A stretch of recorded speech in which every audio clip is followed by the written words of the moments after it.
Everyone welcome back to my another blog. ਹੋਰ ਸਾਰੇ ਕਿੱਦਾਂ ਚੰਗੇ? ਚਲੋ ਤੁਸੀਂ ਚੰਗੇ ਤਾਂ ਅਸੀਂ बहुत ही चंगे। हम सभी लेडीज़ को बहुत ज़्यादा टाइम अपने घर के अंदर और किचन के अंदर लगाना पड़ता है। सभी का यही हाल है, दिन हो या रात, हफ्ता होता महीना, सभी को यही काम करना ही होता है। लेकिन इसी से रिलेटेड मैं थोड़े से ऐसे टिप्स एंड ट्रिक्स लेके आई हूँ जिससे कि हमारी लाइफ का काम बहुत आसान भी हो जाता है, इसके साथ साथ हमारी टाइम सेविंग होती है, इसके साथ मनी सेविंग होती है। तो चलिए फिर ज़्यादा लंबी वीडियो ना हो जाए तो स्टार्ट करते हैं। वीडियो पसंद आए तो प्लीज़ लाइक करें, फर्स्ट टाइम आए हैं तो प्लीज़ चैनल को सब्सक्राइब करके जाएं।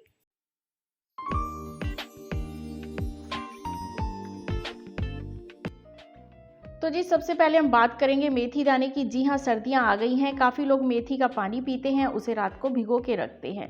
उसके बाद सुबह जब हम उसको छान के पीते हैं तो हमारे पास क्या होता है कि मेथी के दाने बच जाते हैं। कई लोग तो उसको खा लेते हैं, लेकिन मेरे जैसे लोग कई होंगे जो उसको खाना नहीं पसंद करेंगे। तो ये बहुत टेंशन की बात हो जाती है कि हम उसे फेंकना भी नहीं चाहते, तो क्या करें, हम उसे मलमल के कपड़े में बांध लें। जी हाँ, मलमल के कपड़े में बांध लें, क्योंकि कुछ जादू सा होने वाला है। आपके आम के आम गुठलियों के दाम होने वाले हैं। तो जी हाँ, ये कुछ इस तरीके से 1-2 दिन बाद ये उग जाएंगे, तो इन्हें मिट्टी में आप बो दीजिए। आपके पास क्यारी हो, अगर क्यारी ना हो तो किसी गमले या बॉक्स में भी आप इसको डाल सकते हैं। तो 7-8 दिन बाद देखेंगे कि आपके पास कुछ इस तरीके से मेथी तैयार मिलेगी। सर्दियों का मौसम आ रहा है, मेथी हर घर में खाई जाती है, सेहत के लिए भी बहुत अच्छी है। तो आपको घर में कुछ इस तरीके से प्योर मेथी मिल जाएगी। तो हुए ना आम के आम गुठलियों के दाम। सेकंड टिप ये है कि हम लोग अपने डिब्बों को फिल ज़रूर करते हैं। हर किचन की यही कहानी है। तो क्या होता है कि बड़े से छोटे या छोटे डिब्बे में हम लोगों को कोई चीज़ें यूज़ करनी पड़ती हैं। तो कुछ इस तरीके से हमारे पास ये होना चाहिए। इसको क्या बोलते हो आप? क्या बोलते हो? कुछ तो बोलते ही होगे ना, हम इसको कीप बोलते हैं। तो कुछ इस तरीके डालने से हमारी चीज़ें बहुत आराम से डल जाती हैं। वैसे तो ये तेल के लिए यूज़ होती है, पर इस तरीके इसका इस्तेमाल हमारी किचन में बहुत आसानी से हो सकता है, और हम लोग जो मैसी सा इधर उधर चीज़ें फैल जाती हैं वो नहीं फैलेंगी। हमारा अगला टिप है कि हमारे हर घर में लहसुन बहुत यूज़ होता है। सर्दियों में तो खासकर इसका तेल भी बनता है और इसको खाली पेट भी खाया जाता है। हर लेडीज़ सर्दियों में, क्योंकि टाइम बहुत कम होता है, तो सोचती है कि हम ये लहसुन छील के रख लें। तो जी हाँ, आपको छीलने के लिए बहुत ईजी ट्रिक है। जब भी आपने छीलना हो, उससे 10 मिनट पहले आप लहसुन को पानी में डुबो के कुछ इस तरीके से रख दें। उसके बाद जब आप छीलेंगे तो देखेंगे ये बहुत ईज़िली छिल जाता है, और आपके जो हाथों में चुभन होती है वो भी नहीं होगी, और छिलके भी नहीं उड़ेंगे। अगला टिप ये है कि हर घर में, जैसे आपको मैंने बताया, कि लहसुन बहुत काम में आता है, और कई बार हम लोग बैठे बैठे बहुत सारा या मूवी देखते हुए लहसुन छील लेते हैं। लेकिन छीलने के बाद क्या होता है कि हमारे हाथ से बहुत बुरी स्मेल आ रही होती है। उसको हटाने के लिए हमें क्या करना है, स्टील का एक ग्लास ले लेना है, उस पे हाथ यूँ रब करने हैं, तो हम देखेंगे कि हमारे हाथ से छूमंतर हो चुकी होगी। बिगनर्स के लिए तो ये बहुत ही अच्छी ट्रिक है, क्योंकि बिगनर्स जो आजकल के बच्चे हैं वो ऐसा काम नहीं करते हैं। अगले टिप की ओर चलते हैं। हम लोगों के पास लेगिंग होती हैं, काफ़ी फट चुकी होती हैं या पुरानी हो चुकी होती हैं, तो उनको फेंकने से पहले एक बार ये ज़रूर देख लें। और ख़ासकर ये सर्दियों और गर्मियों में दोनों में ही चीज़ें यूज़ आने वाली होती हैं। ये ट्रिक अक्सर लोगों को पता ही होती है, लेकिन मैं इसका कुछ अलग ही आज यूज़ करने वाली होती हूँ, क्योंकि मैंने ये घर में काफ़ी अपने आप पर यूज़ किया है, तो मुझे इसके बेनिफिट पता हैं। तो क्या होता है कि जो ख़राब हिस्सा है उसको आप निकाल दीजिए, और जो सही हिस्सा है उसको कुछ अलग कर लीजिए। और आप देखिए ये बहुत सॉफ्ट होता है, और पहन पहन के हमारा लूज़ भी हो चुका होता है। तो जिन लोगों के घुटने में दर्द रहता है, या जिनको अपना ऑयल वगैरह रात को मसाज करनी होती है, तो वो ऑयल आपके कपड़ों पे ना लगे, बिस्तर पे ना लगे, तो उसके लिए सबसे ईज़ी है कि आप इसको कुछ इस तरीके से पहले ऑयल मसाज करने के बाद पहन लें। इससे आपके पैर भी ढके रहेंगे, और आपका जो हिस्सा है, घुटने हैं या टाँगे हैं, वो आपके ढके रहेंगे और गर्माइश भी रहेगी, और सुबह तक आप देखेंगे कि उनमें काफ़ी आराम पेन में आ जाता है। इसके बाद अगर ये ऊपर का हिस्सा आपका लूज़ है, तो इसको सुई से आप थोड़ा-थोड़ा सिल के इसमें इलास्टिक या नाड़ा डाल सकते हैं, जिससे कि आपके ये चलते समय नीचे ना खिसक जाए और आपकी टाँगों को पूरा सिक्योर करे। और देखिए इसके साथ-साथ आप इसको अपनी स्लीव्स पर भी पहन सकते हैं। अगर आप धूप वगैरह में जा रहे हैं या ड्राइव कर रहे हैं या किसी ने स्लीवलेस पहना हुआ होता है तो उसको लगता है कि यार मुझे स्लीव्स किसी टॉप वगैरह के साथ चाहिए या कुर्ती के साथ चाहिए, तो आप इसको उस तरीके से भी वेयर कर सकते हैं। ये सॉफ्ट बहुत हो चुकी होती हैं, इन्हें पहनने में बहुत आराम लगता है, मुझे तो बहुत ही आराम लगता है।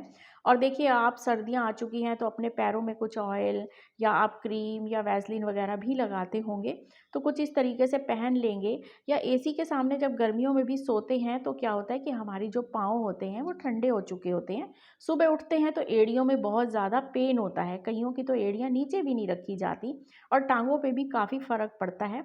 तो आप इस तरीके से ये मुलायम सी अपनी फटी हुई लेगिंग को यूज़ करेंगे तो देखेंगे कि आपकी एड़ियों में भी दर्द नहीं होगा, आपके पैर सुन्न नहीं होंगे और आपकी टाँगों को भी, पिंडलियों को कोई तकलीफ़ नहीं होगी। मैंने तो कुछ इस तरीके से जितनी भी मेरी लेगिंग्स हैं उनको इस तरीके से उनके सही पार्ट को निकाल कर यूज़ करा है, तो मुझे बहुत बहुत बहुत ज़्यादा आराम मिल गया है। अगले टिप की ओर चलते हैं। दिवाली आ रही है, घर में सभी साफ़ सफाई पे लगे हैं, तो हमारे हर जगह घर में बोर्ड लगे होते हैं, स्विच बोर्ड लगे होते हैं, उन्हें क्लीन करना होता है क्योंकि हाथ बहुत ज़्यादा गंदे वहाँ रेगुलर लगते हैं। तो हमें कोई भी इसके लिए सॉल्यूशन बनाने की ज़रूरत नहीं है, हम यहाँ लेंगे नेल रिमूवर। हाँ जी, सुन के हैरान हो गए? हम नेल रिमूवर लेंगे जो हर घर में होता है, उसको कॉटन पे लगाएंगे और देखिए 2-3 बारी हम इस तरीके से रब करेंगे तो हमारे जो स्विच बोर्ड हैं बिल्कुल नए के तरह चमकने लग जाएंगे। तो आपको कोई लेमन, कोई बेकिंग सोडा या विनेगर या कोई डिश जेल लेने की ज़रूरत नहीं है।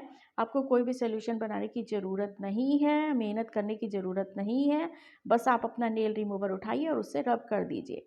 छोटे बच्चों के घरों में आम हमने देखा होगा कि दीवारों पे पेंसिल या पेन के बहुत सारे निशान लगे होते हैं।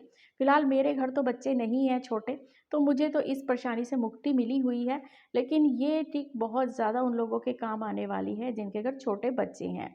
तो बस इसको भी आज हम देखिए आपके सामने ट्राई करते हैं। वही नेल रिमूवर लीजिए और कॉटन पे लगाइए और फिर उसको उस जगह पे रब कर दीजिए। आप देखेंगे 4-5 बार यूँ रब करने से ही निशान बिल्कुल गायब हो जाएँगे, बिल्कुल एक मैजिक सा हो जाएगा और आपके अंदर की बहुत सारी खुशी जाग जाएगी, क्योंकि दिवाली में हर कोई चाहता है कि हमारा घर साफ़-सुथरा रहे। तो दीवारें तो कुछ इस तरीके से आपकी साफ़ होने वाली हैं, तो हो जाइए छोटे बच्चों की मम्मियाँ खुश। तो अगले टिप की ओर चलते हैं। हमारे सभी घरों में लिक्विड जेल जो बर्तन धोने का होता है, डिश वॉश जेल, वो यूज़ होती है। ये काफ़ी थिक होती है, बहुत जल्दी ख़त्म हो जाती है। तो हमें क्या करना है कि हमेशा जब हम लाएँ तो इसको दूसरी बॉटल में ट्रांसफ़र कर दें, क्योंकि ये काफ़ी थिक होती है तो एक बार में ही बहुत सारी यूज़ हो जाती है, जल्दी ख़त्म हो जाती है। इसमें हम पानी भर देंगे तो ये वैसा ही काम करेगा, बर्तन उतने ही साफ़ करेगा।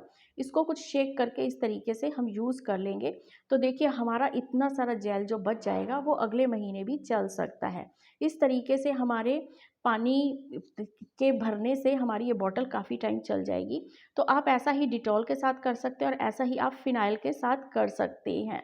तो आपकी यहाँ भी काफ़ी सारी मनी सेविंग होने वाली है। हर घर में कैलेंडर होते हैं, कैलेंडर पुराने होते हैं, तरीके बदल जाती हैं और हम कैलेंडर फेंक देते हैं।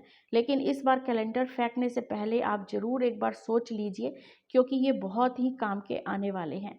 हर कैलेंडर के ऊपर और नीचे कुछ इस तरीके की पट्टी लगी होती है जो थोड़ी-सी मेरे ख़्याल से लोहे की होती है और स्ट्रॉन्ग भी होती है। तो कभी भी आप कैलेंडर को फेंकेंगे तो अब इन पट्टियों का इस्तेमाल आप ज़रूर करेंगे। इन पट्टियों को आप कुछ इस तरीके से निकाल लीजिए और अगर आपका मनपसंद कोई पेंट है, कलर है, तो आप इसको पेंट भी कर सकते हैं। फ़िलहाल मैंने तो इसको ऐसे ही निकाल लिया है। जो लोग गार्डनिंग करते हैं उनके लिए बहुत बहुत बहुत यूज़ आने वाली है। कई लोगों के पास क्या होता है कि बेल वाला प्लांट होता है तो उसको सहारे की ज़रूरत होती है और उनके पास कोई भी लकड़ी का या स्टैंड का इंतज़ाम नहीं होता, तो ये उनके लिए बहुत ज़्यादा अच्छा साबित होने वाला है। क्या करें कि उसको प्लांट के साइड में लगा दें और उसके ऊपर अपनी बेल आप चढ़ा सकते हैं। एक बेल को अगर शेप देनी होती है तो आप उसके ऊपर भी कुछ इस तरीके से रस्सी, डोरी या कोई वायर या इसी तरीके की जो आपके पास एक्स्ट्रा और पट्टी हो, वो आप बांध सकते हैं। तो उसके ऊपर आप बेल इस तरीके से चढ़ा सकते हैं। इसके साथ ही कुछ और प्लांट होते हैं जिनको थोड़ी-सी सहारे की ज़रूरत होती है, उसके लिए भी आपको स्टिक की ज़रूरत होती है। तो कहीं दौड़ने-भागने की ज़रूरत नहीं है। अगर आपके घर एक्स्ट्रा कैलेंडर पड़े हों, तो बस उसकी इस तरीके से स्टिक निकालिए और प्लांट्स को इनके साथ एक डोरी के हेल्प से बाँध दीजिए। तो बस जिनको सहारे की ज़रूरत है, उनको सहारा मिल जाएगा और आपके घर बेकार पड़ी हुई चीज़ों को भी एक और सहारा मिल जाएगा और आपका गार्डन हँसता, खिलखिलाता, मुस्कुराता तैयार हो जाएगा। तो कैसी लगी ये टिप्स एंड ट्रिक्स ज़रूर कमेंट बॉक्स में लिखकर बताइएगा। इनमें से कौन-कौन यूज़ करता है। तो बस देखिए इस तरीके से कैलेंडरों ने हमारी गार्डनिंग का कितना आसान तरीका कर दिया। इसी के साथ करती हूँ वीडियो का एंड, फिर मिलूँगी। Bye bye, take care.